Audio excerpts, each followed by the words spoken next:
আল্লাহ রাব্বুল আলামিন বলছেন, কুল হাল মিন শুরাকাইকুম মান ইয়াহদি ইলাল হক।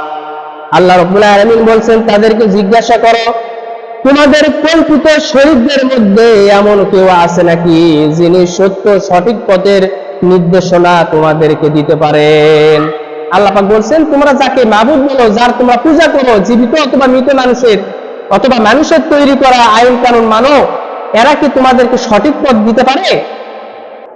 দুনিয়ার মানুষের প্রয়োজন কেবলমাত্র তার খাদ্য পানি, খাবার দাবার, পোশাক আশাক, জীবন যাপনের জন্য প্রয়োজনীয় জিনিস লাভ করে, বিপদ আপদ ক্ষয়ক্ষতি থেকে বাঁচার জন্য, নিরাপদ থাকার জন্য যে মানুষ চেষ্টা করে সীমাবদ্ধ থাকে, শুধু এটাই নয়, বরং জীবন যাপনের জন্য সঠিক পদ্ধতিও জানা মানুষের জন্য বড় প্রয়োজন।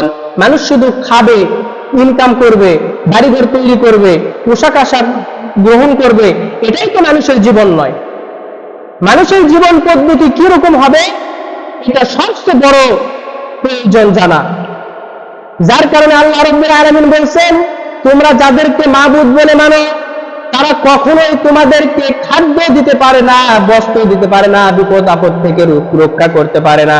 তোমরা যেরকম ভাবে এই পৃথিবীতে আমার দেওয়া রিজিক থেকে খাদ্য গ্রহণ করো, এইরকম ভাবে তোমাদের জীবনের প্রত্যেকটি কাজটা কিভাবে করবে, সেটাই হচ্ছে আল্লাহ রাব্বুল আলামিনের দেওয়া সঠিক পদ্ধতি, পথ নির্দেশনা।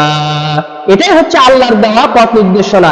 যদি পারো, তোমাদের যা শরীক আছে, যাদেরকে তোমরা মাবুদ বলে ডাকো, পূজা করো, তার কাছে গিয়ে ধর্ণা ধরো, তার উপলক্ষে কত কিছু আয়োজন করো, পারলে তাকে বলো যে তুমি কিভাবে দুনিয়াতে চলবে, সেটা নির্দেশনা সে তোমাকে দিয়ে দিক। আছে নাকি এরকম কেউ? আছে? কেউ নাই। এটা আল্লাহ পাক বলে দিয়েছেন যে যদি থাকে নির্দেশনা, তাহলে তোমাদের শরীকদের মধ্যে কি আছে দেখাও।